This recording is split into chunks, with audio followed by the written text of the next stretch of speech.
तव्हां असांखे जेकॾहिं अमीरुल मुमिनीन मौलल मुस्लिमीन हज़रत सैयदना अली करमल्लाहु वजहुल करीम जो शान ॿुधणो आहे त उमर फ़ारूक खां ॿुधूं। तव्हां असांखे ख़बर आहे त उमर फ़ारूक छा था इरशाद फ़रमाइनि। हज़रत उमर फ़ारूक जो फ़रमान आहे, समूरनि किताबनि में हीअ ॻाल्हि मौजूदु आहे। हज़रत सैयदना उमर फ़ारूक इरशाद फ़रमायो आहे, कहिड़ो उमर जंहिंजे लाइ महबूब फ़रमाईंदो आहे, इन्न शैतान लयफ़िरु मिन दिल उमर औ कमा क़ाल नबी सल्लल्लाहु अलैहि वसल्लम। हबीब फ़रमायो आहे त शैतान उमर जे पाछूले खां बि भॼंदो आहे। कनु ॾे तूं सुण शान हज़रत उमर, बकरी कूं चरवाया रले नहर, अञा ताईं कबर विच पे कंबदे गबर। ये हबीब अकरम सल्लल्लाहु अलैहि वसल्लम जो सहाबी उमर आहे।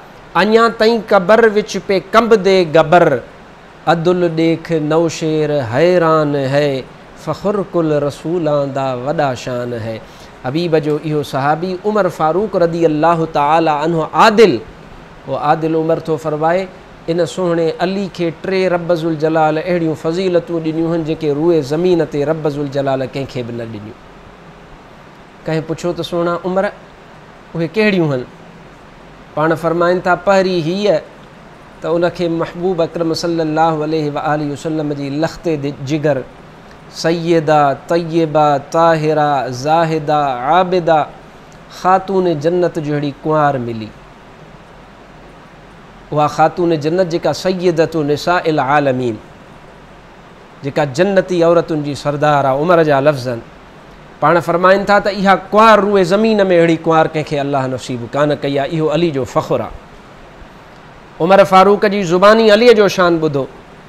पाण फ़रमाइनि था, ॿियो फ़ख़ुरु अलीअ जे लाइ हे आहे त महबूब अकरम सल्लल्लाहु अलैहि वसल्लम सां गॾु मस्जिद नबवी में जेकॾहिं कंहिंजी रहाइश हुई त उहो अली करमल्लाहु वजहुल करीम व सुखनाहु फिल मस्जिद, मस्जिद नबवी में जेकॾहिं रिहाइश आहे, अचु वञु बिना रोक टोक जे आहे त उहो अली आहे, उन जे लाइ आहे।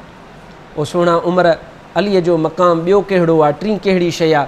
पाण फ़रमाइनि था, इहे ॿ शयूं ख़ातून जन्नत सां शादी ऐं अहिड़ी कुंवार कंहिं ॿिए खे न मिली, फ़क़ति अली करमल्लाहु वजहुल करीम जो भाॻ आहे।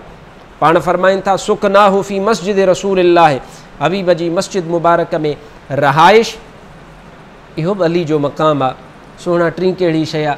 पाण फ़रमाइनि था, ख़ैबर वारी लड़ाई वारे ॾिहाड़े ते जेको झंडो अली साईं खे महबूब ॾिनो, इहा बि फ़ज़ीलत रूए ज़मीन ते अल्लाह कंहिंखे न ॾिनी, फ़क़ति अली करमल्लाहु वजहुल करीम खे ॾिनी।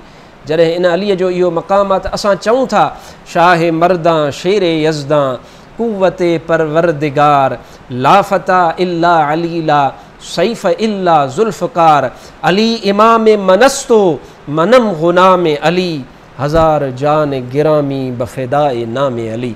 जेकॾहिं हज़ारें जानियूं हुजनि त हज़रत अली करमल्लाहु वजहुल करीम जे नामे नामी तां क़ुर्बान करे छॾिजनि।